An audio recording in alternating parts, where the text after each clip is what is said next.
El domingo pasado, hermanos, comenzamos a ver el caso más sobresaliente en los evangelios sobre las manifestaciones demoníacas o las posesiones demoníacas. Si hay un caso por excelencia de las posesiones demoníacas en los evangelios, es precisamente el que comenzamos a observar el domingo pasado de este endemoniado gadareno. Este domingo pasado pues nos centramos, como recordarán, en la conducta o la actitud del endemoniado previo a su encuentro con nuestro Señor Jesucristo. Pero en esta oportunidad, hermanos, nos ocuparemos en la labor de nuestro Señor Jesucristo, echando fuera estos demonios que se encontraban en este endemoniado. Y para eso quiero invitarles a que volvamos en nuestras Biblias a Marcos capítulo 5. El domingo pasado basamos nuestro texto en Mateo capítulo 8, si recordarán. En esta oportunidad vamos a tomar el relato de Marcos para continuar con este pasaje de la vida y obra de nuestro Señor Jesucristo. Marcos capítulo 5, nuestra lectura comienza a partir del versículo 1 al 17. Dice así la palabra del Señor. Vinieron al otro lado del mar, a la región de los Gadarenos, y cuando salió él de la barca, enseguida vino a su encuentro de los sepulcros un hombre con un espíritu inmundo, que tenía su morada en los sepulcros, y nadie podía atarle, ni aun con cadenas, porque muchas veces había sido atado con grillos y cadenas, mas las cadenas habían sido hechas pedazos por él, y desmenuzados los grillos, y nadie le podía dominar. Y siempre, de día y de noche, andaba dando voces en los montes y en los sepulcros, e hiriéndose con piedras. Cuando vio pues a Jesús de lejos, corrió y se arrodilló ante él, y clamando a gran voz dijo: ¿Qué tienes conmigo, Jesús, Hijo del Dios Altísimo? Te conjuro por Dios que no me atormentes. Porque le decía: sal de este hombre, espíritu inmundo. Y le preguntó: ¿cómo te llamas?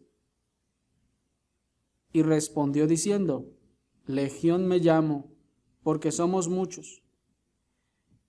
Y le rogaba mucho que no los enviase fuera de aquella región.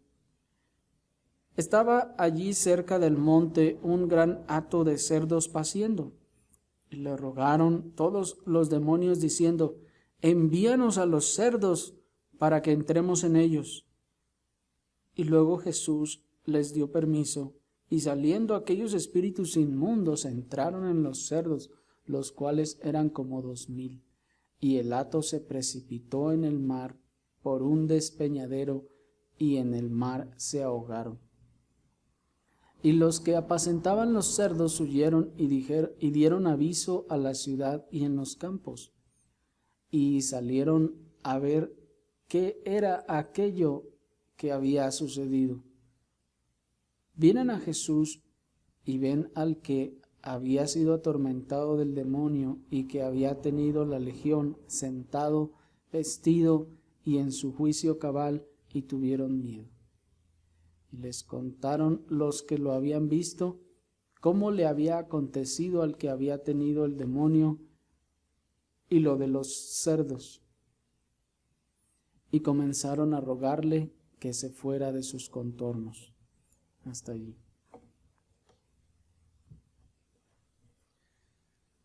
Continuando, hermanos, con nuestro relato, donde lo dejamos, si recordarán la ocasión anterior, en el relato nos quedamos más o menos en la narrativa de Lucas, por allí del versículo 5. En esta ocasión, si continuamos, entonces iríamos al verso 6, donde Marcos nos expresa que el endemoniado gadareno, hermanos, corre y se arrodilla a nuestro Señor Jesucristo, ante nuestro Señor Jesucristo, en cuanto lo ve.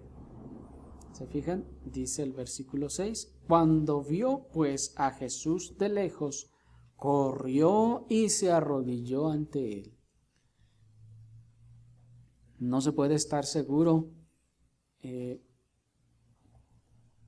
si era el temor lo que estaba llevando a este endemoniado a arrodillarse al Señor, o era la autoridad que podían reconocer en él, pero ciertamente era el hombre siendo impulsado por los demonios quien corrió a postrarse ante el Señor.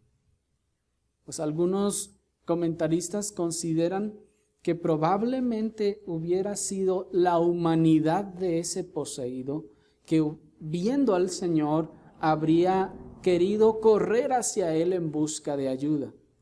Pero, hermanos, eso pues tiene algunos puntos débiles, entre los que se encuentran el hecho de que, pues recuerden ustedes, era una situación muy probablemente en la noche, y difícilmente este hombre hubiera podido saber quién era ese Mesías, pues recuerden ustedes, están en un país extranjero, no están en la nación de Israel, probablemente ni siquiera sabían acerca de este Mesías, así que lo más probable es que fueron los demonios que estaban poseyendo a este personaje los que le impulsaron a correr, a postrarse ante el Señor.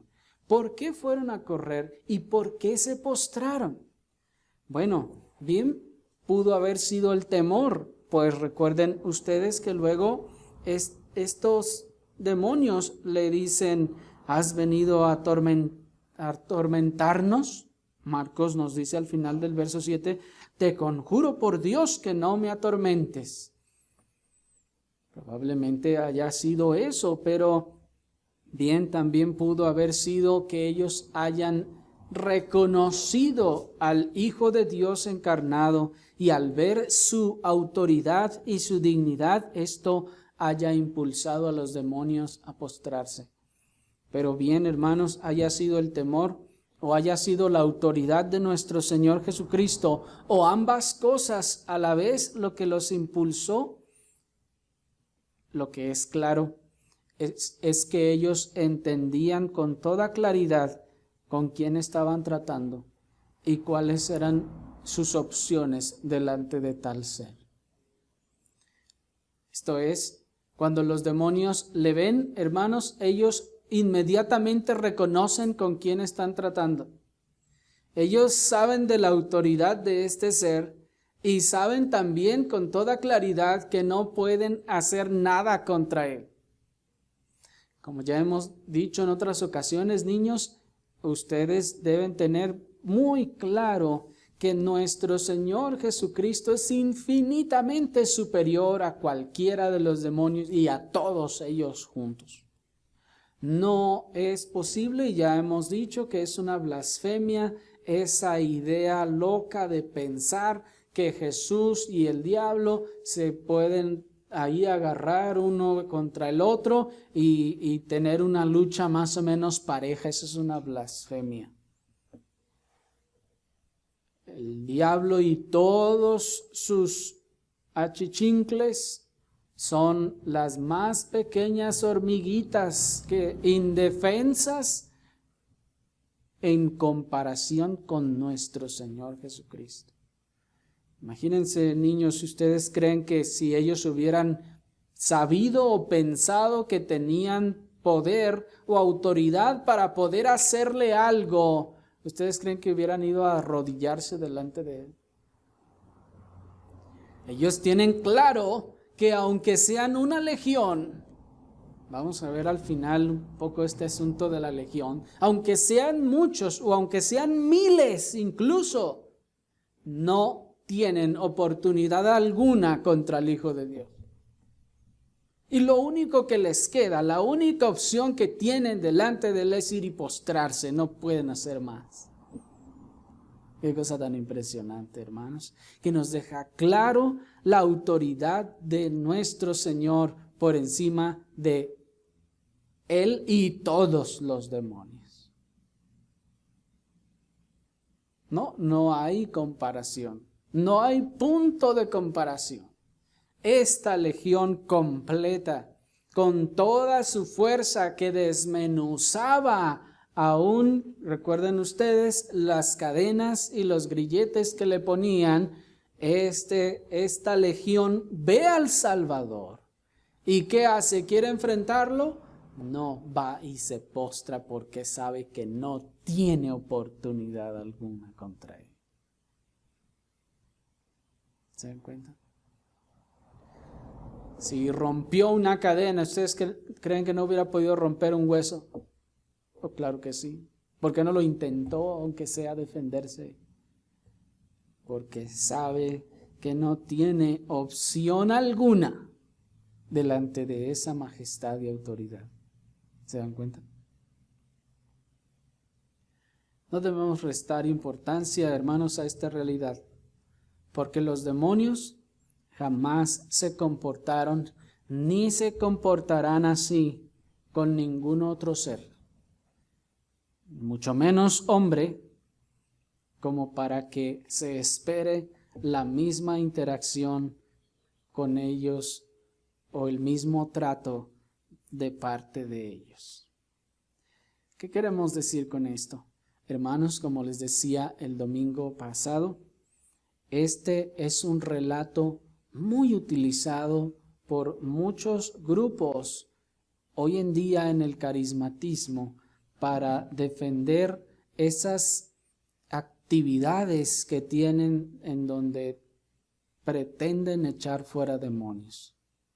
Cuando digo actividades me refiero a cosas que se dedican a hacer, pues no lo hacen solamente en sus reuniones públicas, sino también pretenden ir a las casas o a ciertos lugares a echar fuera, pretenciosamente, añado, los demonios.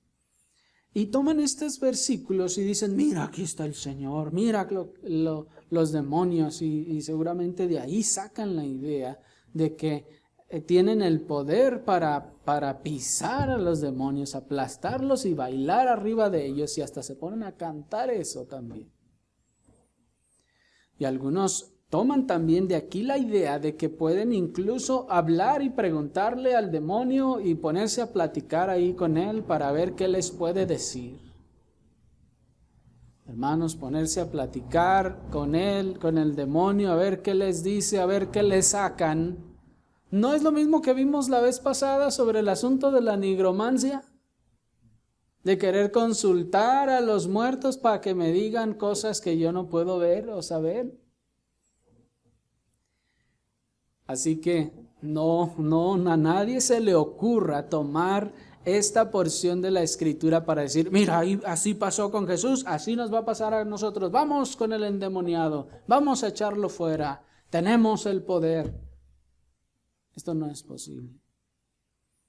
Porque, ¿qué es lo que hacen esta legión de demonios? Van y se postran. Y como vamos a ver un poco más adelante, hermanos, ¿qué sucede? Bueno, no olvidemos qué sucede con aquellos hijos de aquel tal Esceva en Hechos 19, versículo 13 al 16. ¿Qué sucedió? Dice la Escritura que ellos andaban, según ellos, bien poderosos, probablemente como hoy en día, pensando en que este acontecimiento que ocurrió con nuestro Señor también se iba a repetir en ellos. Ahí andan tratando de echar fuera a los demonios y de repente se encuentran con uno que sí estaba endemoniado, porque de repente se agarran y van contra alguno que ya sea que tenga esquizofrenia o que ande drogado o que ande borracho o que ande enfermo de la panza y anda vomitando, y entonces ya es que trae un demonio. Y como sabemos, hermanos, se le atribuyen demonios a cualquier cosa. Y ahí están ellos según echándolos. Pero estos hijos de tal Esceva en cierta ocasión se encontraron con uno de verdad. ¿Y cómo les fue? Hermanos, eran 7 hombres y el demonio los echó a todos fuera y les destrozó las ropas y se fueron huyendo. Estos hombres llegaban y le decían, te conjuramos, te echamos fuera en el nombre de Jesús, el que predica Pablo. ¿Y qué dijo el demonio? Entonces está bien, ya me voy. No, hermanos, dice la Escritura que este demonio les contesta y les dice, a Jesús conozco y por eso nos postramos ante él y conocemos a Pablo. ¿Y tú qué? ¿Quién eres tú?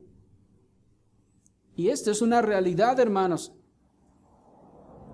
¿Quién es el hombre para esperar que los demonios actúen de la misma forma como actuaron con el Señor?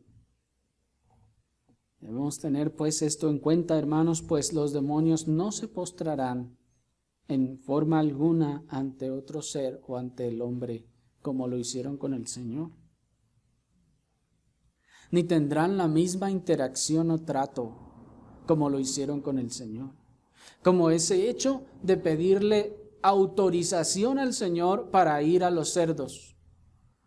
No debemos esperar que entonces estos demonios, cuando alguien esté tratando de echarlos, el demonio le diga, oiga, hermano fulano, ¿me da chance de irme para tal lado?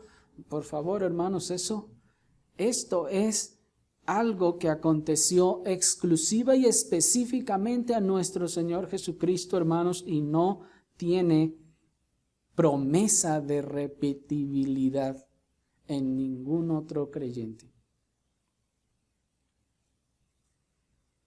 Pero como ya sabemos, hermanos, y aquí abro un paréntesis, la posesión demoníaca de las personas era completamente posible y hasta regular, si podemos usar este término, en tiempos en que el hombre fuerte aún no había sido atado. ¿Se acuerdan que leímos hace un momento ahí en Lucas capítulo 11?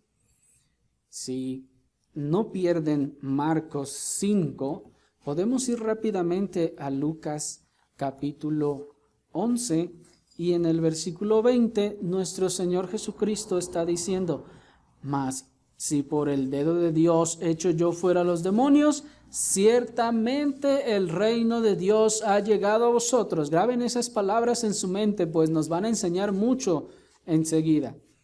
21. Cuando el hombre fuerte, armado, guarda su palacio, en paz está todo lo que posee. ¿Quién es este hombre fuerte? Hermanos, es Satanás. ¿Cómo lo sabemos? Ahí está el contexto.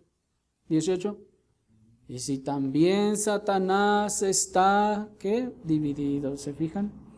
Entonces está hablando de Satanás, está hablando de Belcebú, y luego sigue diciendo, pero cuando viene otro más fuerte que él, le vence, le quita todas sus armas en que confiaba y reparte el botín.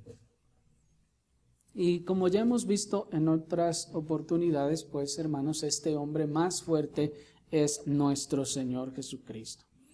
Y en el contexto, como vimos, notamos que el hombre fuerte tiene un palacio, ¿se fijaron? Y brevemente les refiero que si tiene un palacio, entonces debe ser un señor, o por no decir que un gran señor. Si es un gran señor, pues tiene un palacio, entonces tiene dominio y tiene autoridad sobre otros. Esto es, que este hombre fuerte tiene o tenía en ese momento autoridad y dominio sobre cierto o sobre su propio reino. ¿Me explico? Pues noten que nos dijo el contexto y 18, y si también Satanás está dividido contra sí mismo, ¿cómo permanecerá qué? Su reino. ¿Se fijan? Entonces, aquí está un señor que tiene un palacio y tiene un reino. Entonces, él gobierna y reina en este momento de la historia sobre todos aquellos que están bajo su dominio. Entonces, ¿qué es lo que dice la Escritura que sucede? Que Cristo, el hombre más fuerte, le ató y le despojó, noten que dice, de sus armas con que dominaba y hacía daño a las personas. Se fijaron el verso 22, pero cuando viene otro más fuerte, ya hemos otras veces expuesto que este es nuestro Señor Jesucristo, otro más fuerte que Él, y le vence, le quita todas sus armas en que confiaba y reparte el motín. Noten pues que nuestro Señor Jesucristo le quita sus armas. Y como ya hemos visto en otras oportunidades, esto implica, en primer lugar, que le ata. Pues los pasajes paralelos nos dice que le ata. ¿Y qué hace cuando le ata? Le quita sus armas. Le quita esas herramientas con que dominaba. Le quita ese poder, esa influencia con la que podía someter y dominar a los que estaban bajo su reino o su dominio. De tal manera, hermanos, entonces, que esto implica que cuando Satanás es atado, luego, entonces, ese poder, esa agencia, ese control que podía ejercer en aquel tiempo, le fue retirado también. En ese simbolismo, sus armas entonces representan esa agencia, ese poder que tenía para a voluntad poder introducirse e incluso crear o ejercer algún tipo de poder o influencia en el medio terrestre, digamos. Así que no debemos tomar, hermanos, el pasaje que acabamos de leer de nuestro Señor Jesucristo en Marcos 5 como un ejemplo de conducta a seguir por nosotros mismos, ya que ni poseemos la autoridad ni la deidad de Cristo, y ni Satanás ni sus huestes poseen más el poder y las armas para poseer a voluntad a las personas. Así que, hermanos, no, esta porción de Marcos 5 no puede ser una justificación para que nosotros o alguien que se diga cristiano quiera seguir como un manual de cómo echar fuera demonios o de qué se puede o debe hacer en tal caso, porque nosotros ni poseemos la autoridad de Cristo, ni poseemos la deidad de Él, y también porque Satanás y sus huestes ya no poseen más el poder y las armas que poseían en aquel tiempo para a voluntad poseer a las personas. Pero volviendo a nuestro texto en Marcos capítulo 5, notemos el clamor de los demonios al postrarse ante el Hijo de Dios. Fíjense ahí en el versículo 7. Y clamando a gran voz dijo: ¿qué tienes conmigo, Jesús, Hijo del Dios Altísimo? Te conjuro por Dios que no me atormentes. Hasta ahí. Esta expresión, hermanos, que leemos aquí, que nos dice: ¿qué tienes conmigo, Jesús, Hijo del Dios Altísimo? Esta expresión, ¿qué tienes conmigo?, es un hebraísmo que expresa fastidio, molestia y rechazo. Este es un hebraísmo que expresa fastidio, que expresa molestia y que expresa rechazo. Una frase que se usa cuando un hombre no quiere tener problemas con la compañía, conversación o importunidad de otros. Otra vez, esta es una frase que se usa cuando alguien no quiere tener problemas con la compañía de alguien, no quiere tener problemas con la conversación con alguien, no quiere tener problemas con la importunidad de otras personas. Ustedes pueden encontrar esta expresión diciéndonos estas cosas, por ejemplo en Josué capítulo 22 versículo 24, en 2 de Samuel capítulo 16 versículo 10, en segundo libro de los Reyes capítulo 9 versículo 18, en segundo libro de las Crónicas capítulo 35 versículo 21, en Joel capítulo 3 versículo 4 y en Juan capítulo 2 versículo 4. En algunos de ellos o en uno de estos versículos es cuando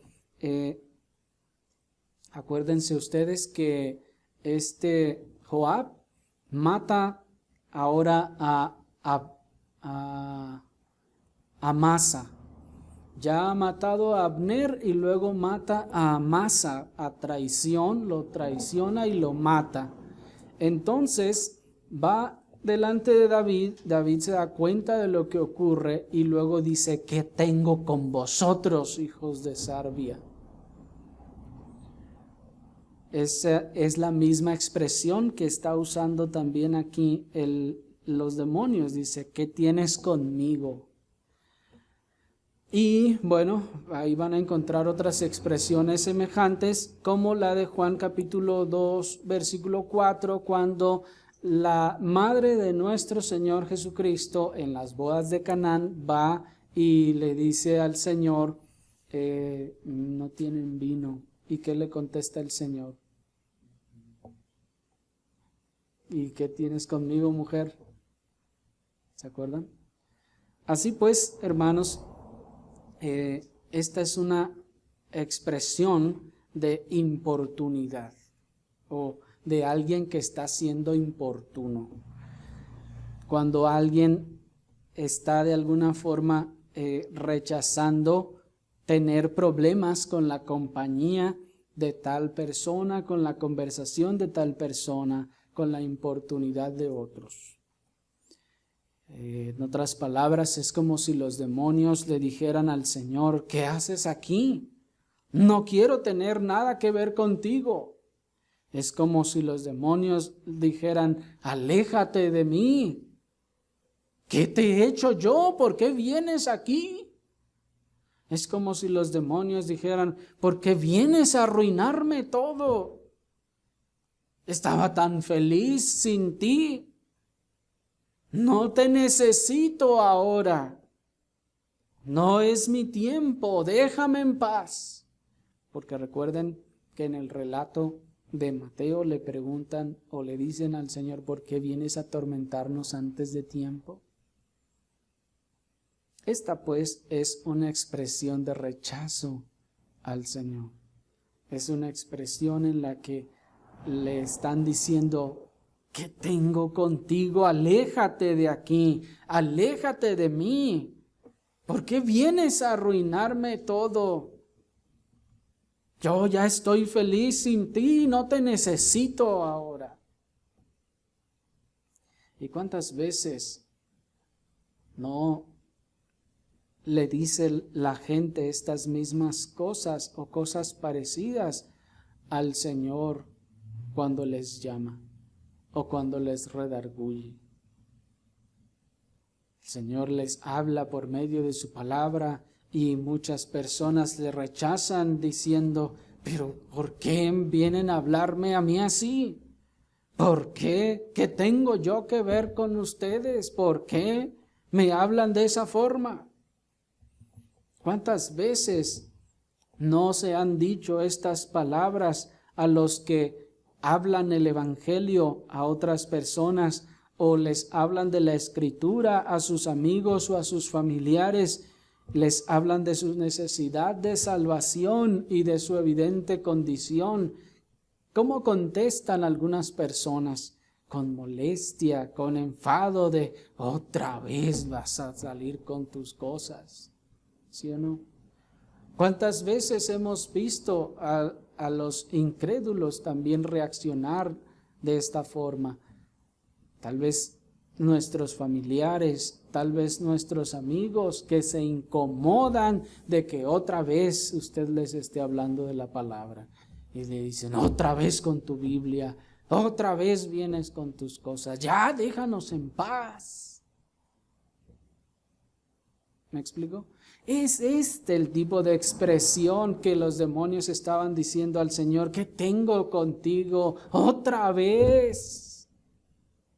Pero noten, hermanos, que las personas que rechazan el evangelio de esta forma, cuando ustedes van y les hablan, cuando ustedes van y les confrontan, cuando ustedes van y les muestran la palabra de Dios, es la misma que estaba haciendo el demonio, que rechaza a Cristo y a la palabra. Y que dice: ¿por qué tanta Biblia? Tanta Biblia ya estuvo bueno.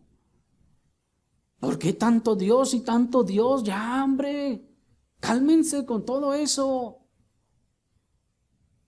¿Qué es eso? ¿Qué es eso? No es otra cosa que la misma actitud que estaban tomando los demonios. Ya déjame en paz. Déjame vivir mi vida. Es mi vida. Déjame hacer lo que yo quiero ya.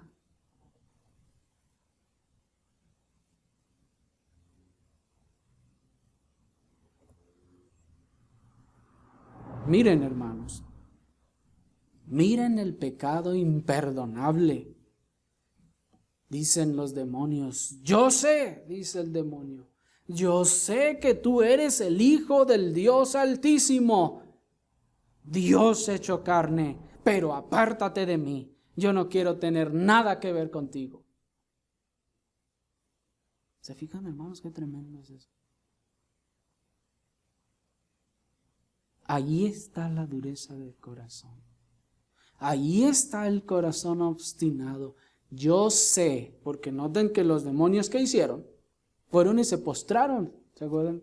¿Vimos? Se arrodillaron y reconocieron: tú eres el Hijo de Dios, todavía con más entendimiento que los fariseos y todos aquellos que le decían: queremos ver señal para ver si te creemos. No, ellos ya sabían y estaban seguros: estamos seguros de que tú eres el Hijo de Dios, pero no queremos nada contigo. Esa es la actitud demoníaca. ¿Se fijan? Y cuando la gente actúa de esa forma, está actuando igual que el demonio. Yo sé que esto es de Dios. Yo sé que eso, que Dios está de alguna forma allí. Yo sé que así dice la Biblia, pero yo no quiero nada con eso.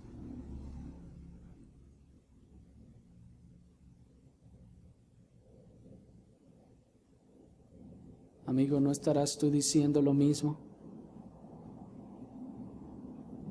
¿No estarás despreciando tú la vida eterna con tu obstinación o tu postergación del arrepentimiento?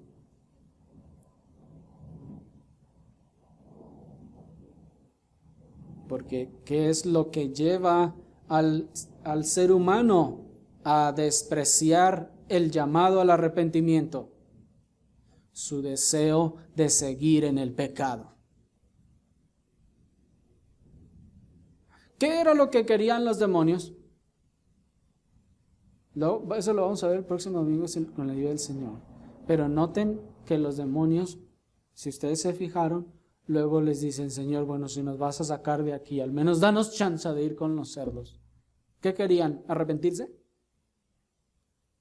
No, ellos lo que querían era seguir haciendo su maldad.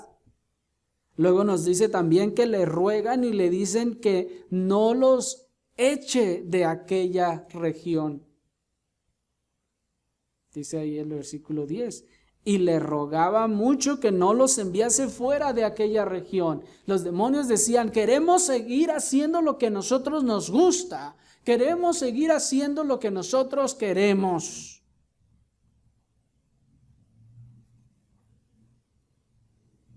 Porque pues entonces el hombre, cuando le es presentado el evangelio, cuando le es llamado al arrepentimiento, dice: ya chole con ustedes. ¿Por qué? Porque quiere seguir en su pecado. Porque ama tanto su pecado que quiere seguir en él. quiere seguir revolcándose con él, siente que no le ha sido suficiente revolcada con todos los años que tiene revolcándose en él, quiere revolcarse todavía otro rato más. Asimismo, las personas que postergan su arrepentimiento pueden tener tal vez años yendo a la iglesia, pueden tener tal vez años escuchando y no se arrepienten. Siguen la vida que viven.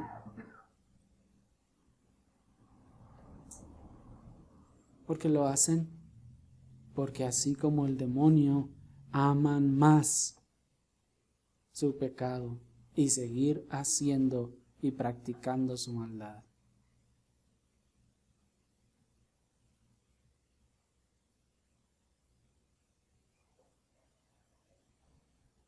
Los demonios saben que serán atormentados, nos dice el versículo 7. Miren, dice al final: te conjuro por Dios que no me atormentes. Les decía, dice otro evangelista, antes de tiempo. Ellos saben que serán atormentados y aún así no se humillan ni se arrepienten. Oh, qué cosa tan impresionante. Y cualquier parecido, hermanos, con la realidad de muchos de nuestros días no es coincidencia. Los demonios saben que serán atormentados y castigados, pero aún teniendo enfrente al Hijo de Dios, no están dispuestos a arrepentirse. Quieren seguir en su pecado. Amigo, ¿no estarás haciendo tú lo mismo? ¿No estarás actuando tú como ellos?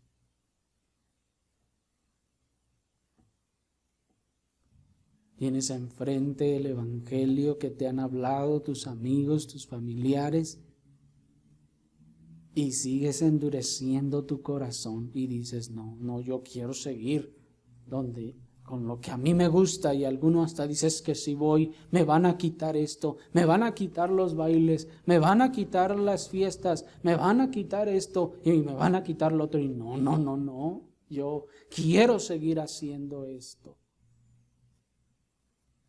Nosotros sabemos, hermanos, que el evangelio no se trata de quitar estas cosas. Pero así lo ve.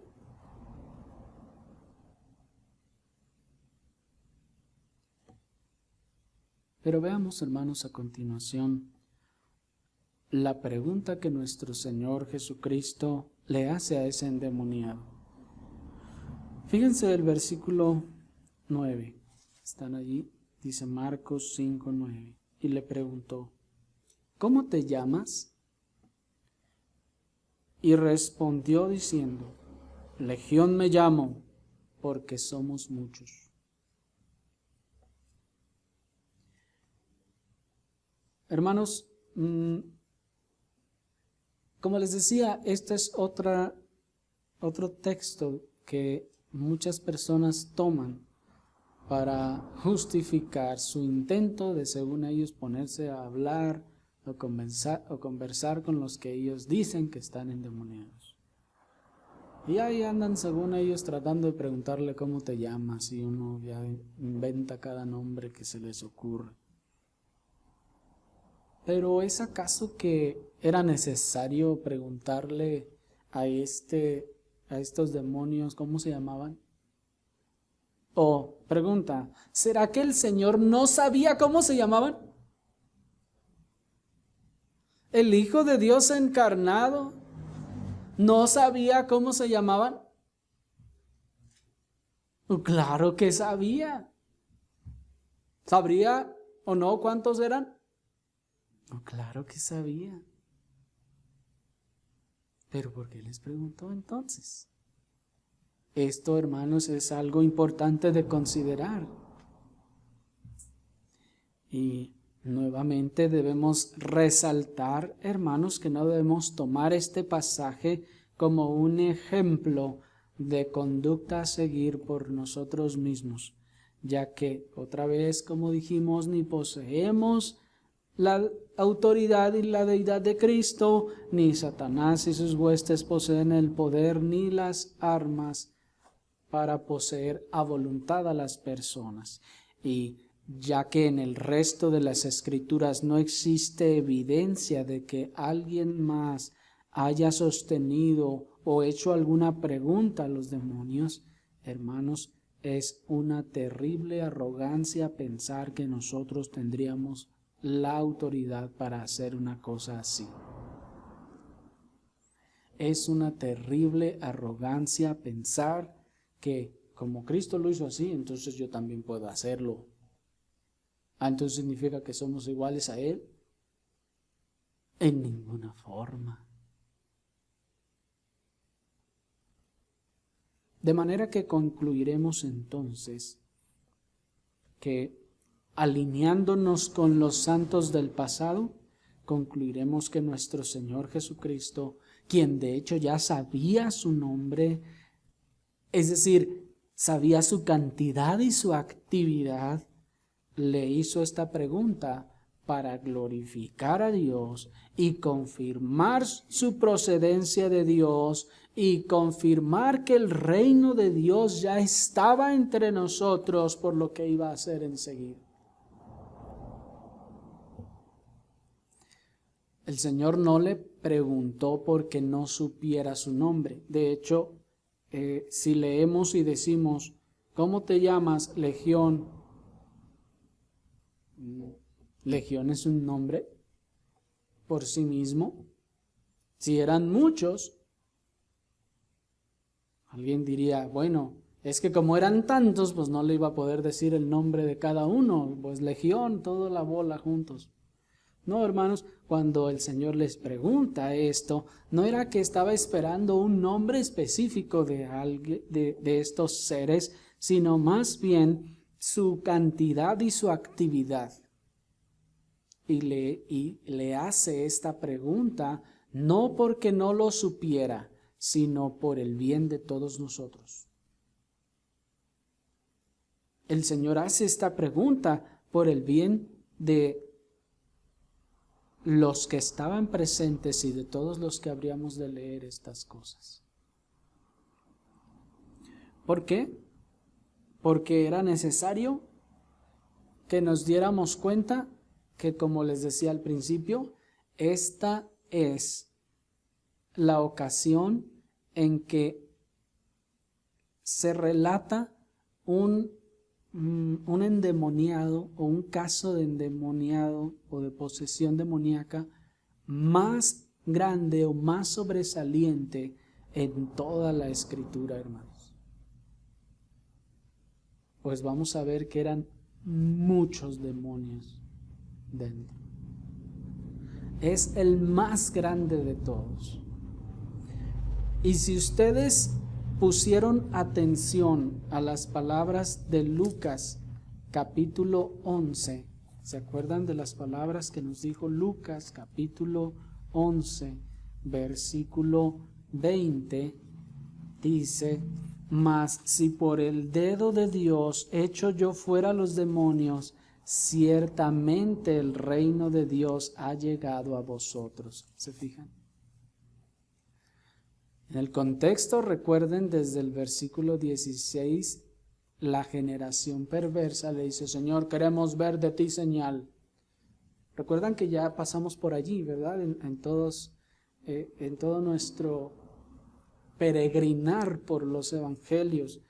Y el Señor está hablando del reino de Dios y ellos dicen, no, ¿cómo sabemos que ya está aquí el reino de Dios y que tú eres el Mesías? Muéstranos una señal y nos basta. Y el Señor después les da toda la argumentación que vimos, y entre la argumentación que les da, les dice, bueno, si por el dedo de Dios yo echo fuera los demonios, entonces el reino de Dios está entre ustedes. ¿Quieren señal? ¿Quieren señal? Aquí está. Si por el dedo de Dios yo echo fuera los demonios, entonces tengan por seguro de que el reino de Dios ya está entre vosotros. Así que, hermanos, cuando nuestro Señor le pregunta a este endemoniado, ¿cómo te llamas?, no era que no lo sabía, no era que no conocía su número, sino quería que se dejara testimonio de que era una cantidad exorbitante de demonios que estaban habitando este hombre, y que entonces hubiera constancia en la Escritura de manera infalible e inerrante de que el reino de Dios ya estaba entre nosotros. ¿Me explico?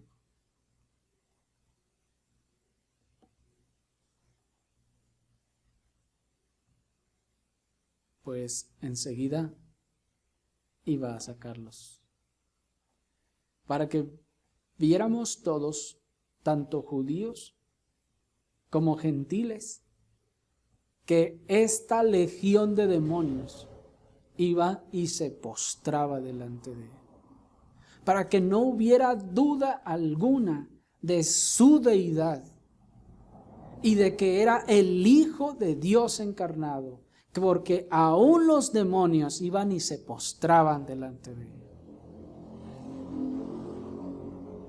¿Me explico? No era que el Señor estaba enseñándonos que le podíamos hacer preguntas a los demonios. No, hermanos.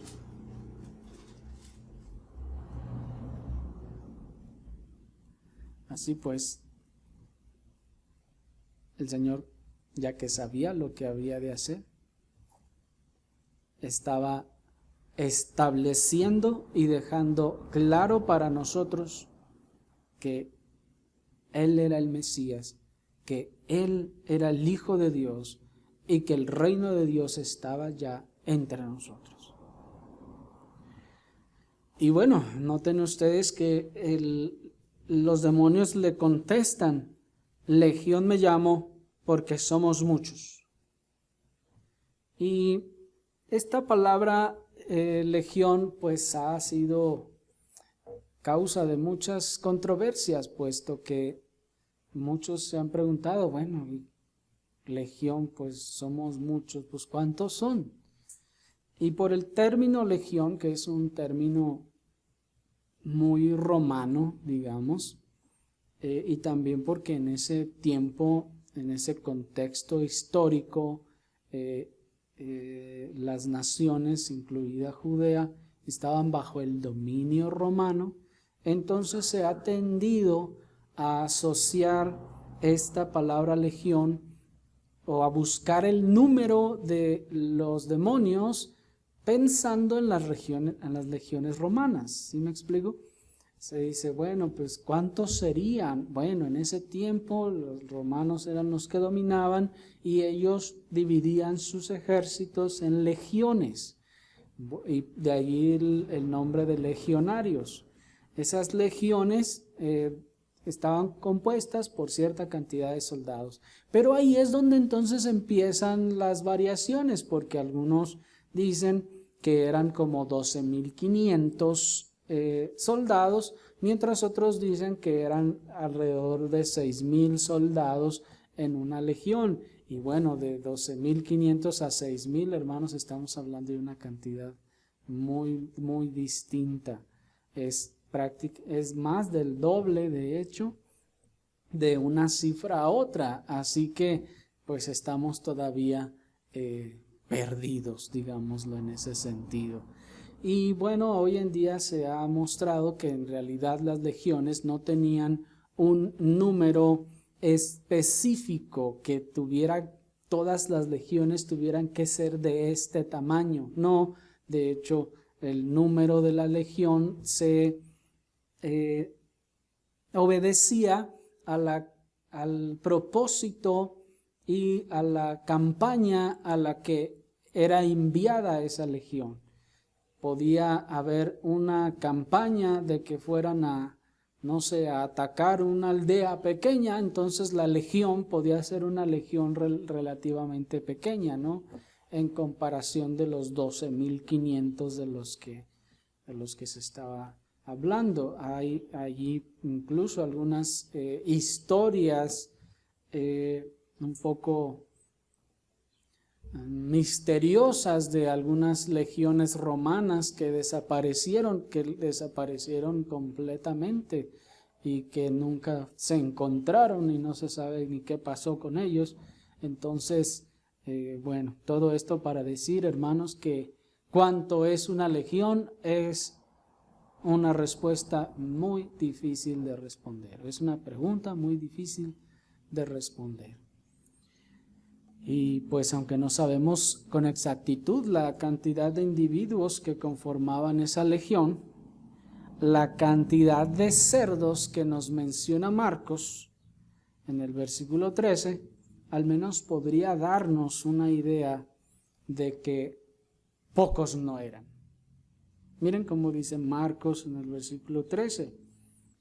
Luego Jesús les dio permiso y salieron aquellos espíritus inmundos, entraron en los cerdos, los cuales eran como 2,000. Y el hato se precipitó en el mar. ¿Se fijan? Entonces, bueno, si eran 12,500 o eran 6,000 o eran 2,000, la verdad es que no sabemos. Solamente tenemos una cifra, la de los cerdos en los que entraron después.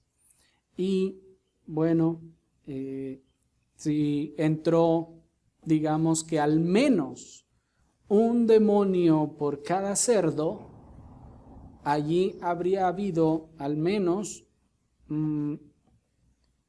2,000 demonios.